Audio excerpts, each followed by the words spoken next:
And welcome back to episode 98 of the Weekly Tech Rant with me, Jay. I mean, Carl. Welcome. We are still sweltering here at Tech Rant headquarters, aren't we? Respective studios. The heat is We still are here in the UK. Can't not seem to get rid of it. 40, but we're still Oh, what, high 20s, which is high just uncomfortable for 20s, us in the UK. super humid. Fans are on, computer fans are spinning, and the tech news keeps on rolling. Even though we are in what I guess you could class as a vacation season here in the Western Hemisphere, particularly in Europe, the tech news keeps on rolling in, doesn't it? It is. There's plenty this week.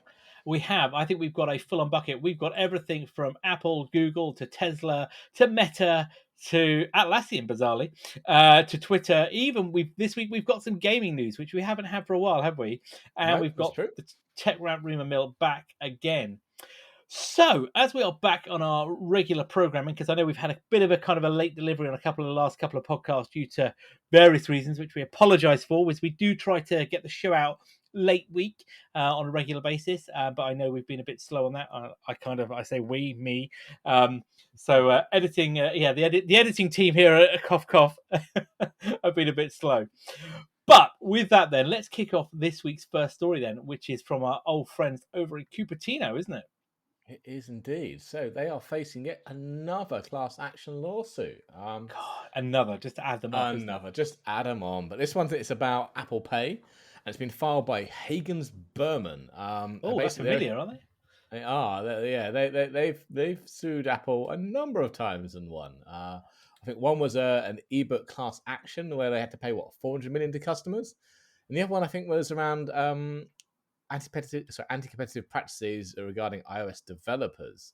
And actually, if you remember, it's not long ago we talked about that, and that's when Apple started allowing you to communicate with your customers outside of your app to tell them about cheaper deals. Yeah, and they had to pay 100 million for that one. So yeah, this new one accuses Apple of making billions of dollars a year in fees to card companies by forcing them to sign up for Apple Pay as the only way to let their customers make payments from iPhones and Apple Watches, etc. But they filed on behalf of one card issuer, Affinity Credit, but the lawyers are inviting all other card issuers with Apple Pay agreements to join the lawsuit. Yeah, so this is not, to be very clear, is it? This is not a consumer class action No, lawsuit. it's not. This It's is a business one. a business one based on, as you say, the card issuers. Because this isn't it around the fact that Apple, to use Apple Pay, Apple charge companies a small fee of the transaction. They do, yep.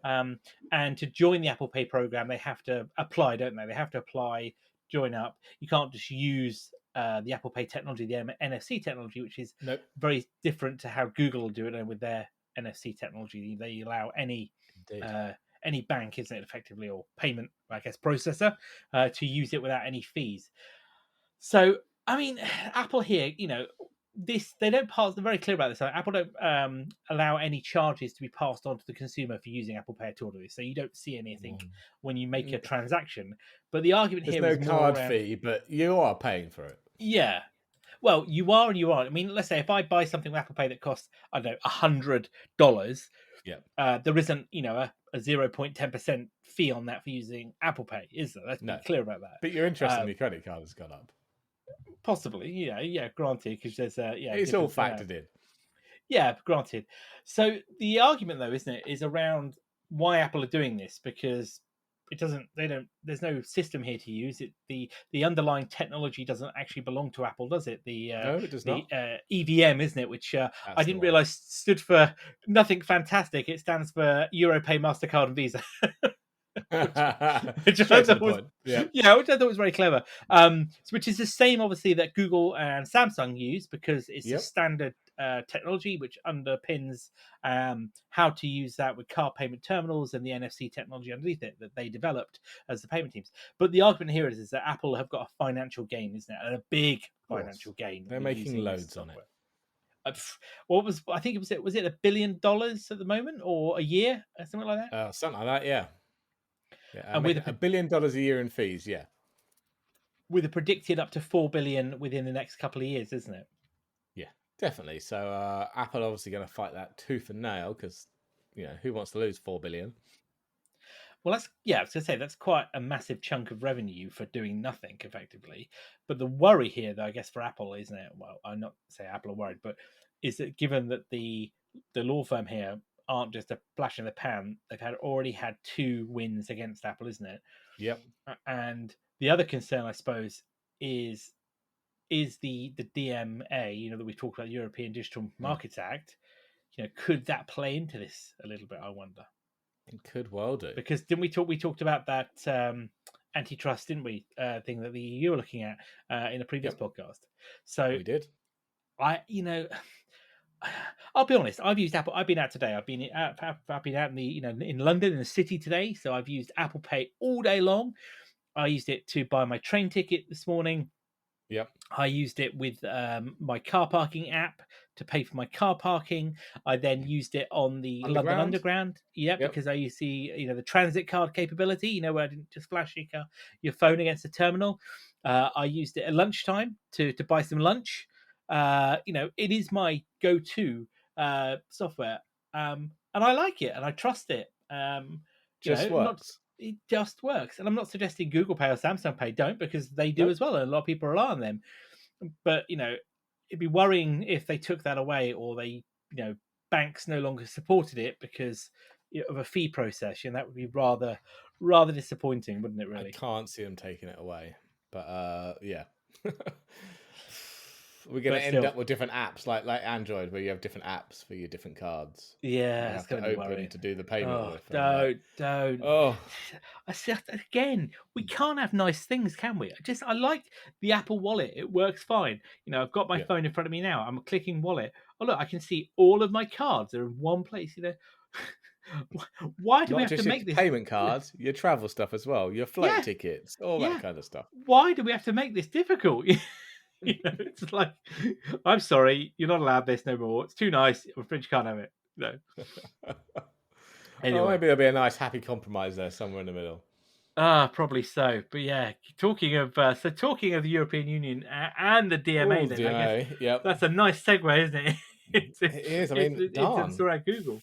Google have actually been preemptive, and they've announced their plans to comply with the DMA ahead of actually being forced to do it.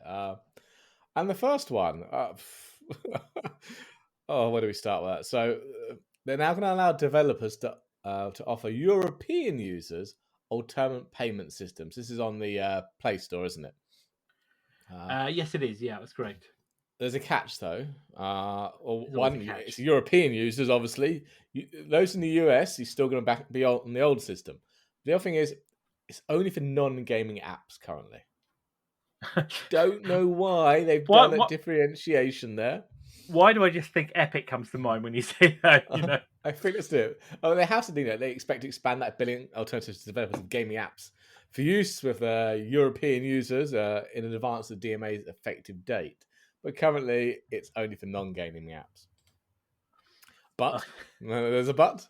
There's always a but. Still, like Apple, they still want their cut, and they're calling this a service fee. They said it's never been simply a fee for payment processing, and instead reflects the value provided by Android and Play.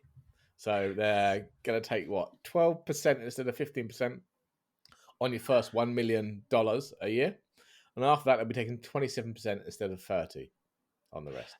It's very similar to the Apple model, though, isn't it? That very. Well, it's identical, basically, isn't it? I think it does look very. That's why I was kind of leaning exactly like Apple's done. So, I mean, I like the value argument. That's kind of like we're not selling you a product here. We're selling. You're these buying aren't card payment processing fees. This is this is the value. Yeah, you're right. This is the value, the intrinsic value of the service that we offer to you. No, we're paying a fee. Yeah, and I all agree. There should be some fee there. They do put a lot of stuff in there, which they're effectively giving away for free, especially if you don't charge for your app. But I just think it's probably a little high.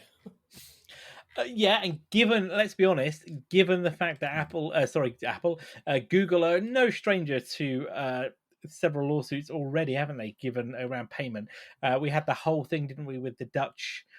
Dutch ones for the dating apps, Match.com group, wasn't it? That one's. Then of course, South Korea. Yep, we had South Korea one. We had the whole Epic thing around mobile payments, mobile game. We did, payments. So it's like this isn't a surprise. And like you say, I wonder whether they're trying to get ahead of the curve here. before the DMA comes in properly as such to do that. Because if I recall, wasn't it that with the dating app one, they did allow certain, was it Match Group were allowed to use an alternative billing system, weren't they? They were, yeah. And then wasn't it Spotify was one of them that came out? It was a whole developer program, wasn't it? Spotify was trialing the new system, weren't they? That's it. Yeah.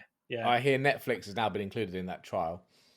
It would make sense, Again, if it works successfully for Google, it's very, very likely that Apple are going to follow suit. I suspect, isn't it? Yeah, definitely. Yeah. But yeah, fair play to them. But I do find it funny that while we're going to make all the changes for the users in Europe, because we don't have to elsewhere, we won't do it. Yeah. But this is what it was all the argument was about, isn't it? Are we going to end up with almost disparate systems of apps and capabilities? You're going to fragment the environment already, and surely that can't be a good idea to start bringing fragmentation in. There's enough fragmentation, especially in the Android world. If the US then follows suit with a similar DMA, I think they're trying to do something like that, aren't they? I think if Europe and the US then don't, then they'll just roll it out worldwide. Yeah. I suppose it would be a case, wouldn't it? It will have to be. Yeah, it's going to be the two largest markets by far, and if they're doing it, then everyone else will get the same stuff. Yeah, definitely. Well, that's not the only news from Google this week as well, though. No, Google it's not. have also been a little bit more proactive on a slightly different front, which is around the security side, isn't it? And their threat analysis group, or the TAG, has been watching a lot of cybersecurity activity that's been going on in the Ukraine and associated regions, given the war that's happening there and continues to happen. And of course, cybersecurity is cyber warfare, I should say, is one of the fronts that is open there. Of course, we've got kinetic warfare, but cyber warfare is happening there as well. Perhaps doesn't get as much as the press coverage that the should we say, more physical warfare has. Physical warfare, but still goes on, is it? And so the tag or Google's tag has been tracking several groups which they've linked to Russia's FSB, or the Federal Security Service. And this is around applications, isn't it? Android apps that are designed to look like Ukrainian apps which are based, or Ukrainian apps which are alongside their sort of defense, isn't it? They're kind of, I guess, volunteer groups, isn't it? Yeah, so there's a particular group, the Turla group, as you mentioned, has been kind of linked to the Russia's FSB. And so they're promoting an Android app. What does it say? Yeah, basically it's spoofing a Ukrainian military group. And the idea of this app is that you download it and you can then perform your own DDoS, distributed denial of service, on Russian servers. And that's how they're pitching this. But of course, it's not really by Ukrainian military group. It's by this hacking group, and it doesn't do a DDoS. It basically installs malware on your phone or your device. Let's be honest, that's not a surprise, is it, that this would be something they'd want to target? Given the I guess the awareness of people outside of Ukraine on these regiments and groups and in volunteer activities, people are going to want to be signing up. But also, you're going to have people that are interested, aren't they? They want to know more about what's going on, or they want to see what's happening there. And the chances of falling for this are quite high. And I'm not suggesting that the Play Store is any less secure than the App Store. Isn't in the Play Store, so this one didn't make it to the Play Store. No, it didn't get the time. So it was promoted in other means. They put up a website where you could sideload it. I was just saying, that's the bit I was going to say. I wanted to make that very clear that this wasn't something that showed up in the Play Store and was it was not. No, this was, as you say. So again, I mean, this can't be the only one. There must be more of these happening, and Russian cyber warfare is going to be, especially we've seen a lot of those APTs, haven't we? Other threat actors, over the last few years. Fantasy Bear being one, the ReEvil group. ReEvil, those guys, working on. So, ransomware is definitely something that they use and are quite happy to be distributing, aren't they? And I'm guessing anywhere they can drop anything, Trojans or identity theft as well is going to be there as well, because if you can get people to download this and gain access to it, it could be people that are on the front line, couldn't it? Accidentally, it could be people that that, as you say, are linked to people in those groups. But interesting though was that alongside this story was that the inspiration, or not inspiration, but uh, there was another application that was created by the Ukrainians, wasn't there? Yep. Which almost did a very similar thing, wasn't it? Which was called Stop War, and it gives you a list of Russian targets that you can do for denial of service attacks, and Yep. you can click on it, and it DDoSes a Yeah. website, which I was like, okay, normally, with a DDoS attack, it's kind of like, on the dark web, can I buy your botnet for an hour? Yeah. Isn't it? Exactly. No, Choose a now you, target. Yeah. No. yeah, No. Do it yourself. now it's DIY, is it? Pick up your phone and off you go. So very, I'm not sure your phone by itself will be enough to take down anything much, but no, altogether, granted, altogether, yeah. But this is probably one of many things that's happening, and as I say, not all of them are coming to the surface, but definitely, given. Well, was it the fines that Russia had? Was it Russia fined Apple and Google the other week? Wasn't it for bad media information and access to data and oh services? yeah, that's the one. This is just going to be back and forth. And I guess a kind of related story to this, isn't it, around cyber warfare was it yesterday? The U.S. Speaker of the House, Oh Nancy yes, Pelosi, visited Taiwan. In an apparently surprisingly, unannounced yeah. visit. But I don't know if you saw in those news broadcasts that there were I did. several incidents of hacking. Was it Yeah, so a seven number of government 7-Eleven stores? websites all went. Well, a number of government websites all were DDoS taken offline just before her arrival, weren't they? That's right. And 7-Eleven stores in the country were hacked for their Really, I in-store. missed that one. Yeah, their in-store, sort of promotion displays were all Oh yeah, showing. yep. I can't remember what it was. Something along the lines of Pelosa War Maker or something. Go get out, or um, and attributed to pro-Chinese rather than Chinese. But but they think it actually, was It Chinese was Chinese. state. Yeah. But obviously there's a lot of saber rattling there now going on, and other things. But yeah, very similar kind of tactics to do that. It is. But yeah, more of this going on. Right. So kind of a bit of I get different move away from cybersecurity to our friend Yeah, Elon Musk, isn't it? And it is. So Tesla. Tesla, yeah, they released their full quarter two 2022 financial report a few days back, and had some interesting information about cryptocurrency holdings. So I think it was last year Tesla invested 1.5 billion, I think, in Bitcoin. And it even announced, it would accept Bitcoin as payment, only to then That was abruptly right, yeah. stop that. Yeah, 2 months later they stopped that one. Well, in this last quarter, they've actually sold 75% of their Bitcoin holdings. So they made 936 million in cash according to a report. But I've done the maths. That's what they say. Paid 1.5 Okay, I was going to say, billion, because hang on a minute. Yeah. Yeah, that doesn't add up. So it looks like they're taking a hit of $189 million on the original purchase price. But Musk has something to say about that when he was quizzed. Okay, go on. So he says, I might pump, but I don't dump. I know, you can't make this up. I definitely do not believe in getting the price high and selling it or anything like that. I'd like to see Bitcoin succeed. And he then goes and say that it should not be taken as some verdict on Bitcoin. Instead, he says Tesla sold Bitcoin because it was concerned about overall liquidity of the company given the COVID shutdowns in China. But there's good news. They haven't sold any of their Dogecoins. Oh, that was what I was going to ask. I was going to say, because he was bigging that Dogecoin up. He hasn't sold any of those. He's still pumping that one to dump it later. I was going to say there was all those memes, wasn't there, that he posted around Dogecoin, and that was the next big thing, and kind of was like, basically trying to get his supporters to buy it, wasn't it, and inflate it. I just was, that was the one I was thinking. How's that happened? But no, he hasn't sold any of those. He's still pumping those. I do think it is a sideshow to this, though. I know he said it isn't, but I do think it is, because I get what they're saying. They wanted to offer choice. They were saying, they believe in it, but it's not sustainable, is it? Given and recently it's taken massive dives ever, hasn't it? Yeah, given the crackdown in China, particularly, wasn't it, that we saw massive plunges in the value of Bitcoin and other associated currencies. Plus, we saw a massive sell-off of all of the mining equipment, particularly graphics cards. I think it was something we talked about a few weeks ago, wasn't it? Around the availability of second-hand cards now on eBay that have probably been absolutely destroyed.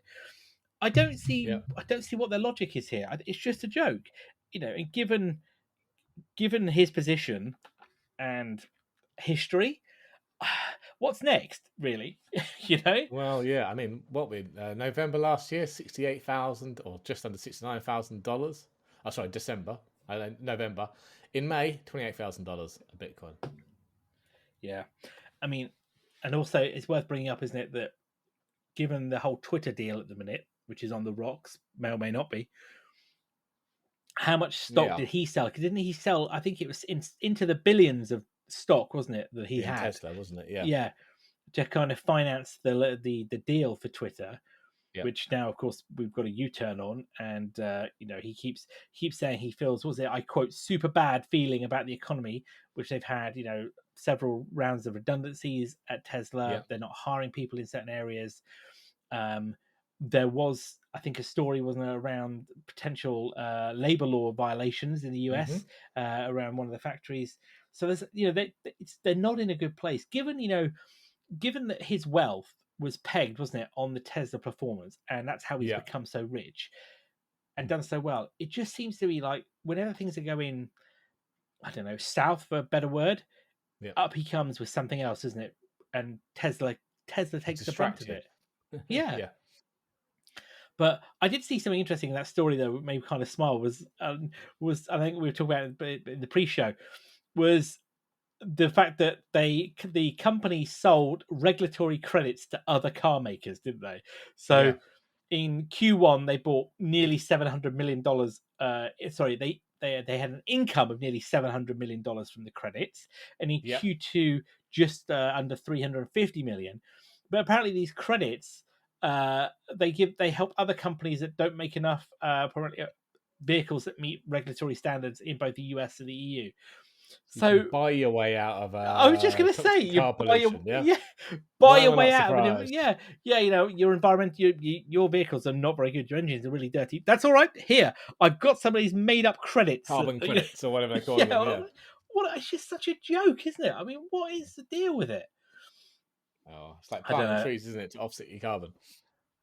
Yeah, and why? The amount of times I've heard about planting trees to offset carbon, surely the planet just must be covered in trees by now, but I don't see it. No. It just, I don't know. I worry for Tesla, given their position, given that the other car makers have now, when I say other car makers, I mean the big players, have woken up to proper EVs, haven't they? And getting on the bandwagon. And they're making better cars. Yeah. Build Tesla quality is all about the tech, and the battery tech is great, but the build quality, from what I've seen, is pretty bad. You're right. And other car makers can produce quality cars at a volume. They're pushing them out. I know there's a global, supply chain shortage. We can't change that fact. But, what there isn't is, Tesla, the stories of build quality, the gaps in the chassis. Supply chain doesn't stop you putting the car together correctly. No. And getting your panels aligned and stuff like that. Yeah. So I think it's going to be a rocky couple of years as as the other big players in the market move on. Them Volkswagen, is getting there already. Their EV units spinning up massively. We're seeing the same with Toyota and other things. It's not going to be long, isn't it, before the traditional players, GM, your Fords, I guess, are back in the playing field with them. In terms of value, Tesla are the largest car manufacturer volume, but by volume, sorry, they're not. They're nowhere close, are they? That's the difference, isn't it? No, not at all. We've still not even seen the Cybertruck for real yet, or the Roadster. No, we haven't. No, we have not. Other than on the front of a rocket. Yeah, that's a very valid point. We haven't seen that at all. The Cybertruck of invisibility. All right, okay, keeping it rolling then. So, Apple AR glass. What, this story's not no, this isn't a rumor story. This is a real story on AR glass. I may have put this in the wrong place. Maybe, I don't know. I love that. It wasn't me. It's too late now. So so finally some news on Apple's actual pure AR glasses. So not the mixed reality VR AR headset. The actual AR ones, the ones we're waiting for. Maybe replace our prescription glasses, but anyway, maybe. So, is it Jeff Pugh, research analyst at Haitong International Tech States?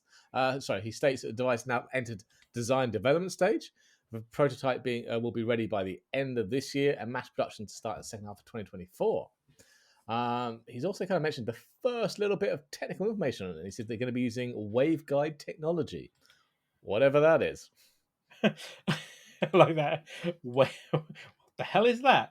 I don't know. I didn't Google it in time. Is that like a waveguide? It sounds like something to do with bending light beams. And I imagine it is. Yeah. But let's have a quick Google. Real concrete information. So go on. You Google that while I talk about the next bit. So go on, I'll also have a quick look in the same statement or same briefing, he gave us a little more info on the iPhone 15. So he's noting that it isn't clear whether one or two of the iPhone 15 Pro models will feature that new periscope lens for the camera. This is the one that's meant to give you like a better optical zoom. That's right. Yep. Yeah. He's not sure if both will get him. I reckon probably if it's only going to be one, it'll be the Max. A bit more space in there to fit the periscope in. So this is the camera tech, isn't it? As you say, that gives you a far higher optical zoom rather than the digital zoom. Because a number of Android devices are already using. I was going to say Huawei's did them, didn't the P30s? They did, yes, that was it. Apple's obviously limited to a 2.5 optical zoom and then 10 times digital. Yeah, 10 times digital. I'm trying to think. So this would increase that to so the Huawei one. When I was doing my research, the Huawei one gives you this is the P30 Pro, just to be clear, that had a 5 times true optical zoom and a 10 times hybrid optical zoom. Okay. So that's pretty impressive. And then the Samsung S20 Ultra, that also came with it as well. So that was released a couple of years ago at the same time as the iPhone 11, and that gave you a 30 times zoom as well. Yeah, okay. Which actually, from the pictures I saw, was pretty impressive, to be fair. It wasn't going to be DLSR sort of quality, but it was far better than the 10 times zoom that the iPhone does. Because we've all done it with the iPhone. You've done it, anything above 2.5 just pixelates, isn't it? It's smudgy, it's soft, isn't it? It's not a good look, in my opinion. But I would, So what was the one? Space Zoom. That was it. Space Zoom. I knew I'd written it down somewhere. Yeah, Space Zoom was what the Samsung called. So that excuse me, a bit of a cough. And again, Samsung allowed you 100 times digital zoom, and their periscope lens was a folded 4 times telephoto combined with a 48 megapixel sensor. So what was the iPhone rumored to be again? So the iPhone was that 40? The new one's meant to be 48, isn't it? But stepped down. The one in the 14 is meant to be 48, but they'll combine 4 pixels, won't they, to back down to 12 meg again? Yeah. So what was, just to be clear, then we're saying that the 14 is not going to have periscope lens. Definitely it's a 15, isn't it? And probably only one of the 15 Pro models will get it. Yeah.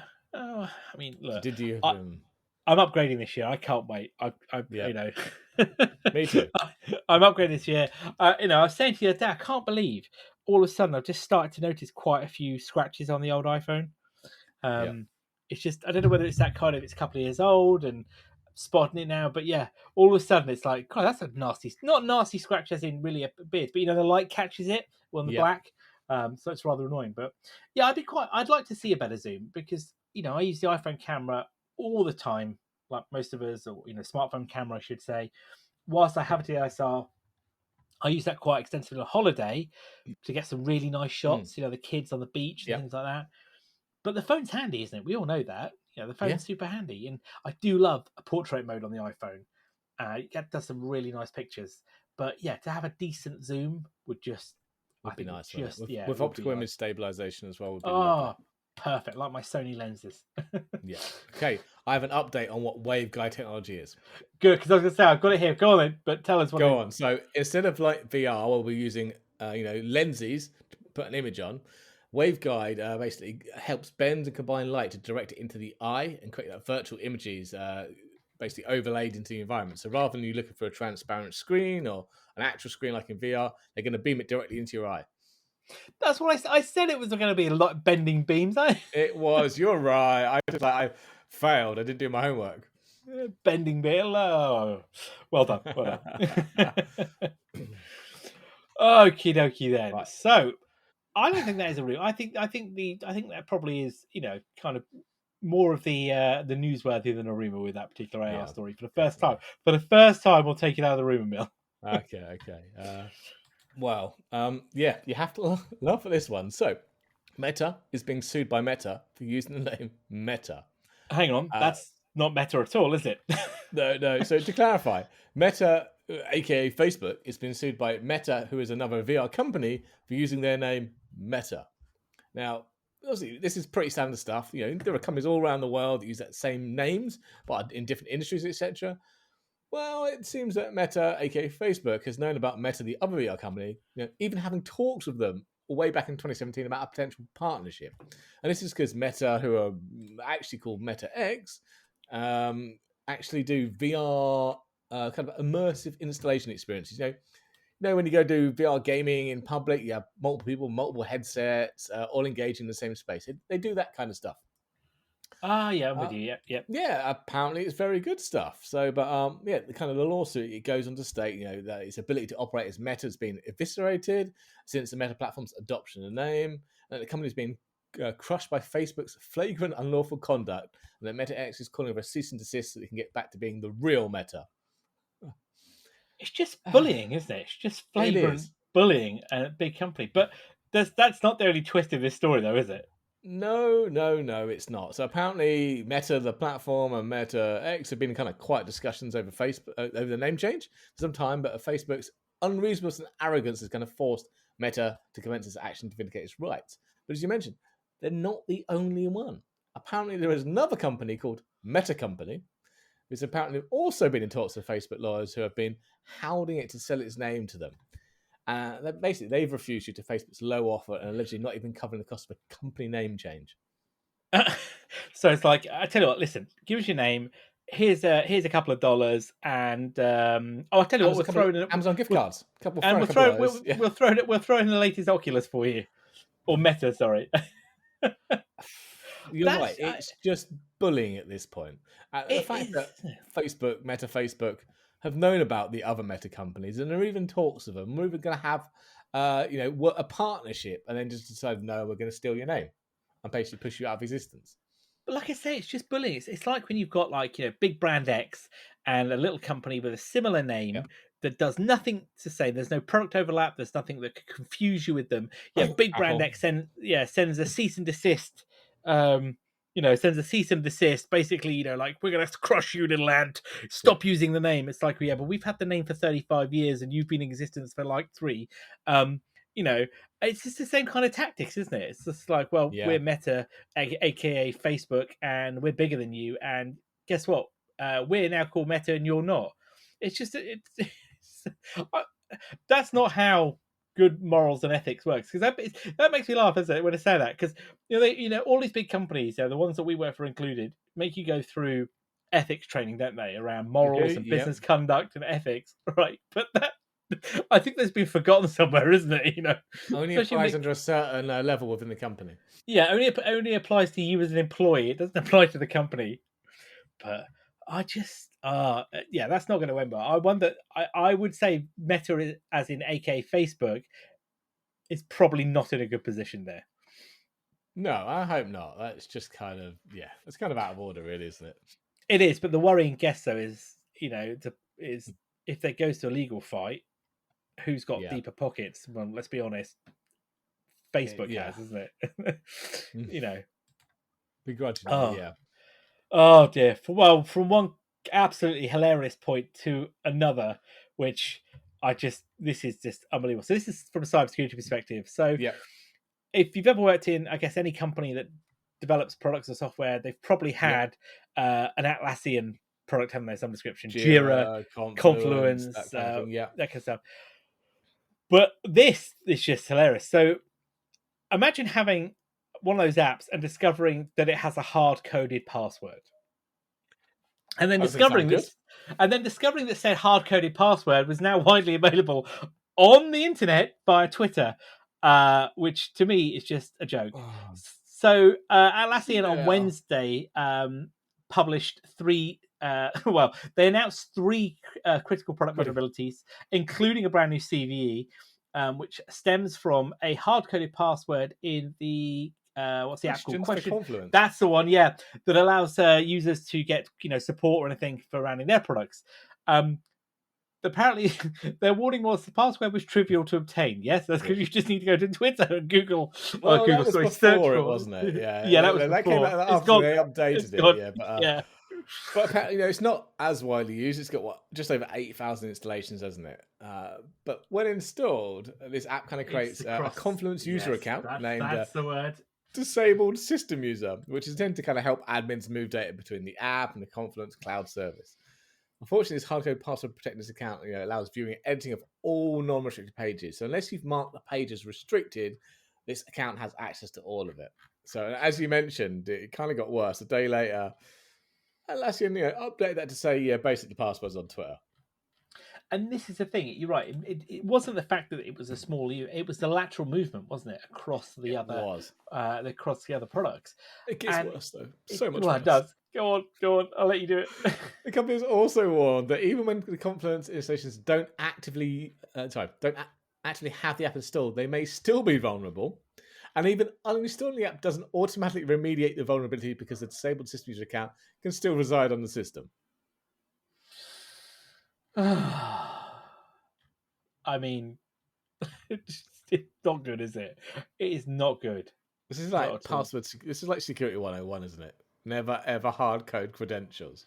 It is, it does it, and you've got certain services like there was Bugcrowd, who one of the vulnerability reporting companies out there, saying that now the patches are out, they they expect people to start doing reverse engineering to produce public POCs on the vulnerabilities, isn't it?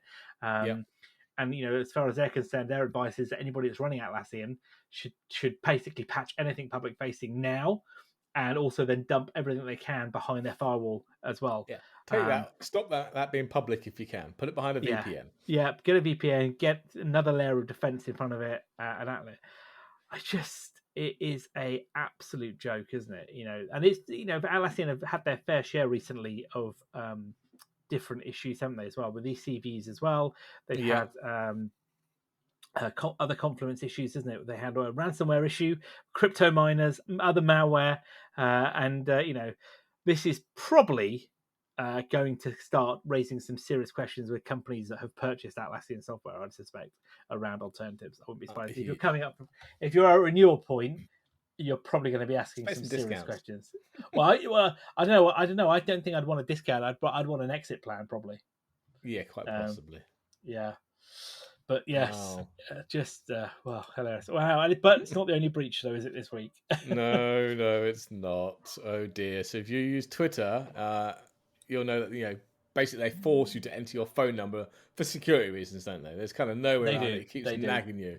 Well, it seems they've been hacked, and your contact details of 5.4 million accounts is now for sale on the black market. Yours for a mere $30,000. Oh, cheap then. Yeah. So how many? What's this? So how's to say? 5.4 million accounts. Okay, go on. So obviously, it's not only your phone number; it's also your email address, and more frighteningly, it's the link between those two in your screen name. Yeah. So you can look up someone's screen name, now find their personal email and phone number. Yeah. Yes. I was saying to you, wasn't I? I haven't had Troy Hunt's "Have You Been Pwned" yet, but no, it's only a matter of time. It's coming until he gets hold of that data, and it's coming. Because the Twitter breach. It's not the first one they've had, is it, at all? So no. But that the data for this, wasn't it? Well, the user that's selling it was.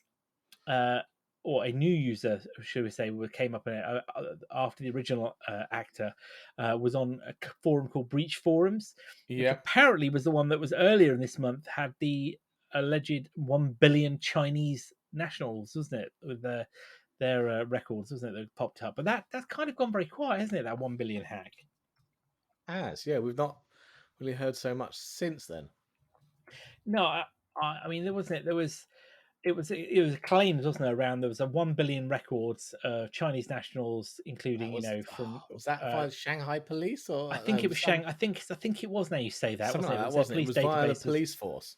Yeah, which had lots of data. Well, I think it was around 22 terabytes of data of that. But yeah, very quiet. We haven't heard really anything more, have we? Since since that came out. Mm. I imagine several kneecaps have been probably removed from their original And the rest, places yep. To clear that up, and lots of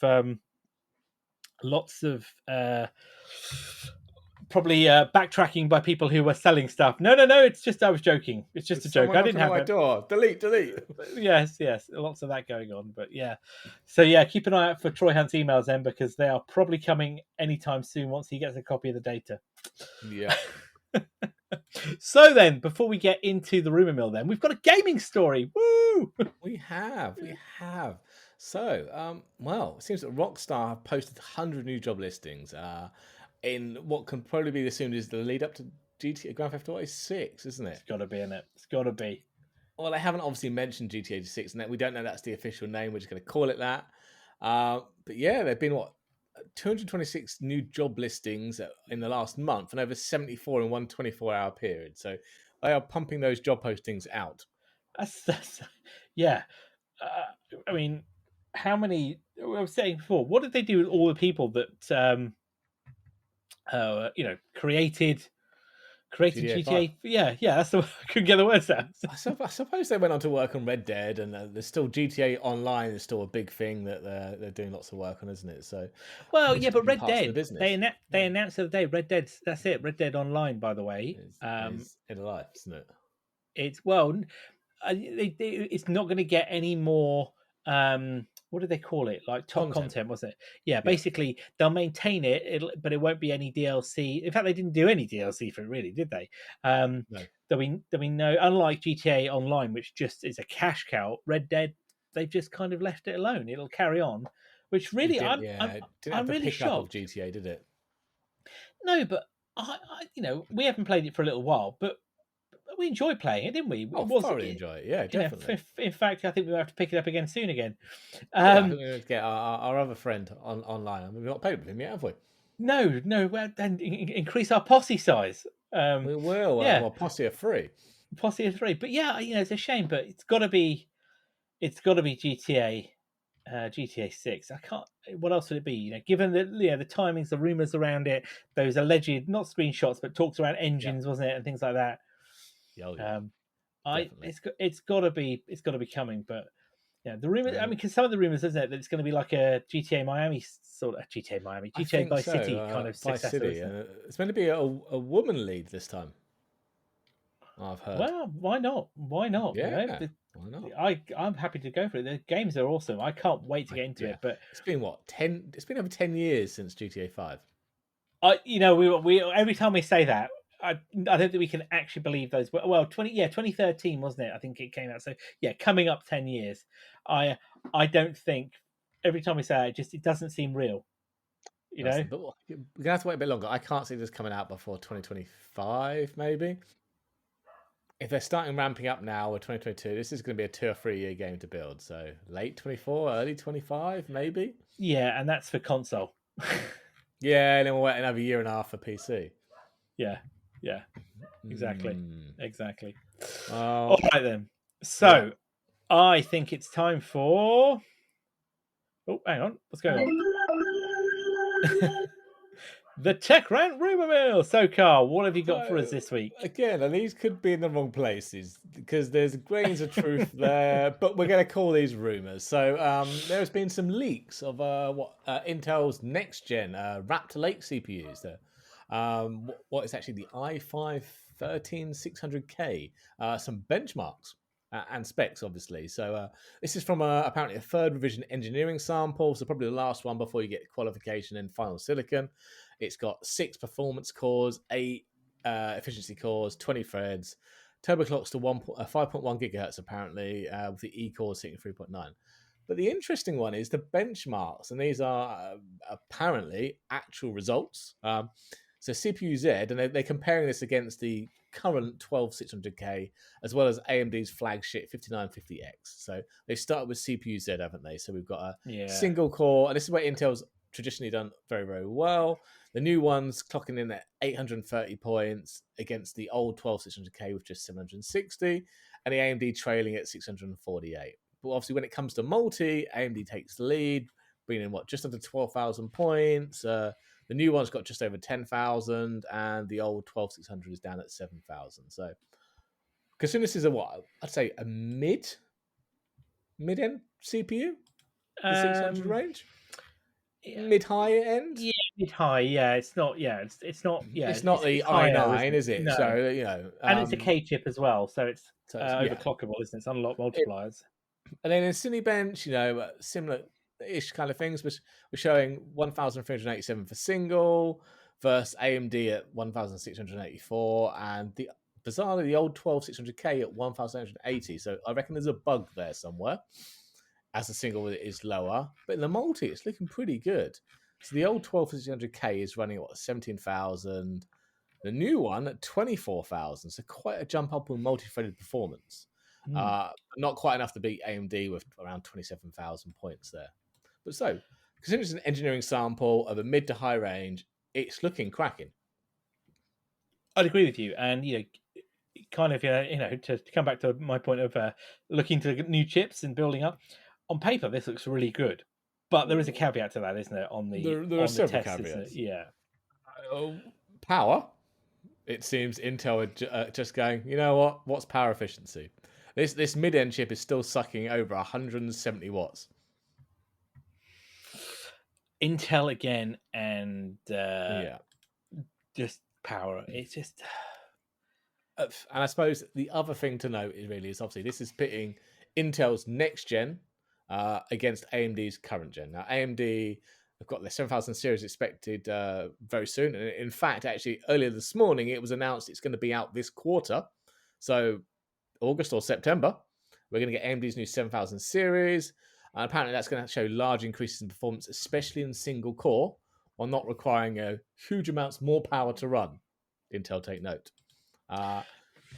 It'll be interesting to see how it does compare then.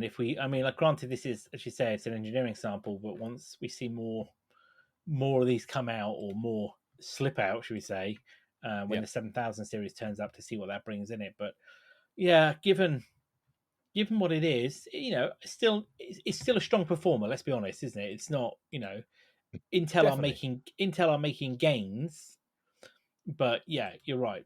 It's not fair to suggest that it is a AMD beta, given that as in not as in beta as in alpha beta, but as in beating.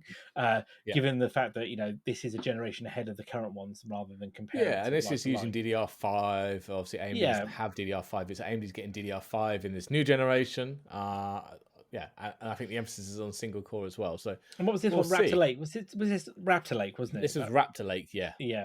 So 13th gen. Okay, interesting. Well, for me, all this stuff's good. It's just I'm gonna have to bite the bullet at some point. It's like buying an iPad.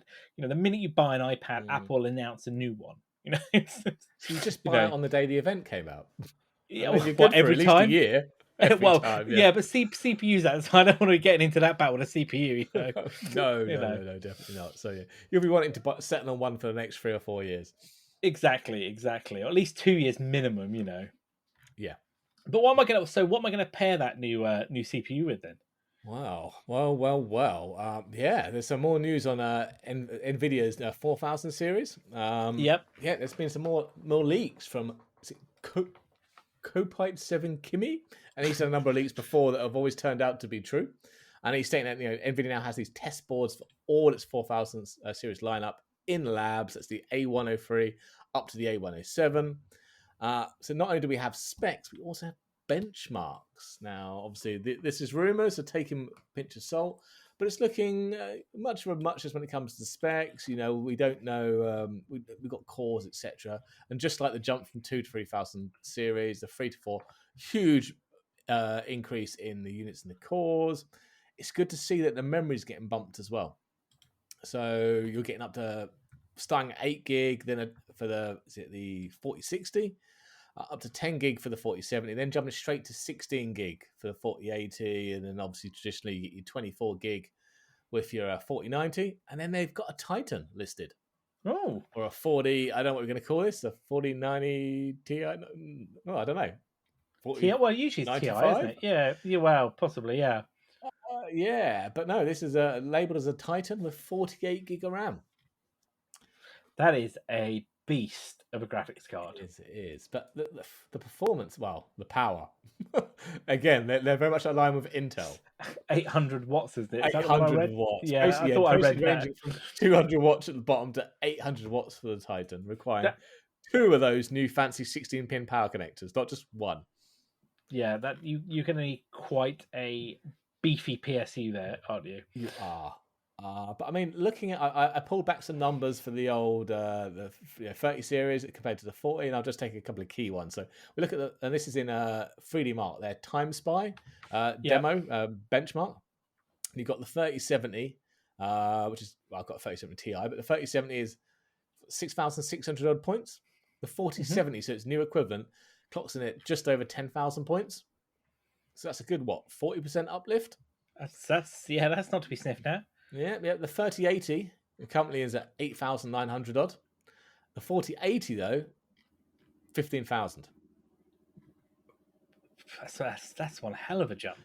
So that's more than the 3090 currently, which does 10,062. So actually, the 4070 is the equivalent to a 3090. That's impressive performance-wise. Forget the TDP for a second. That is Well, actually, I mean, even the 4090 has got 19,000 points, and which compared to the current creme de la creme, the 3090 Ti, only gets you just over 11,000 points. Christ, so if you picked up a 4080, then I'm thinking that's the sweet spot. Get yourself a 4080. You've got 3090 Ti performance. You've got not quite 24 gig of RAM, but you've got 16 gig of RAM on a faster 256-bit bus. Not quite as fast as the 384-bit bus you get on the high end. What's in yours? 12 or 10? No, mine's 8. 8, okay. Yeah, that's generally they did 8, and then they brought out even the 3080 had 8 gig of RAM, but then they brought out a 3080 12 gig or 10 gig model. I can't remember. They brought another model with a bit more RAM, and then you just basically jump to 24. And when are these due out? Some more VRAM. Well, they're not saying at the moment. We still reckon by the end of the year we're going to. Yeah, because there's no word yet on the presser, is there, for these? No, it keeps changing. It's 1 minute here it's going to come out very, very soon, imminently this month, and then you think, nah, it's the end of the year, maybe next year. So really don't know on this one. But okay, AMD are going to. Well, this will depend on AMD because AMD obviously are doing their CPUs in this quarter, but they've said their new RDNA 3 will be out by the end of the year. Yeah, so NVIDIA are going to want to tag along with the new server CPUs. So depending on what AMD bring out, and the rumors are that AMD's RDNA 3 is going to be a massive, massive improvement over RDNA 2. That may force NVIDIA's hand. It might do. I was going to say, AMD are going to be owning this announcement, really, aren't they? Yeah, so I reckon, I would say NVIDIA's probably got these more or less ready to go. They're just waiting on the right time to spoil AMD's party. That 4080, though, I think you're right, is the sweet spot. Yeah. I think it could be the way to go. Anywhere near the 3080's retail price. What was that when it came out? 650 quid. Okay, it never panned out that way because of scalpers and chip shortages. Yeah, but let's just hypothetically say around the 700 mark then. I'd pony up for that. If I could find the money for that, I'd pony up for that as well. That's gonna sell a kid. That's fine. Don't worry about it. I think kid or kidney, probably both. I'm on that. I think on paper, looking at, I think you're right. 4080 definitely looks to be the way forward. You've got 16 gig of RAM. 3090 Ti beating performance. It would be interesting to see some more of these. I'm sure we'll see more of these pop up. Definitely.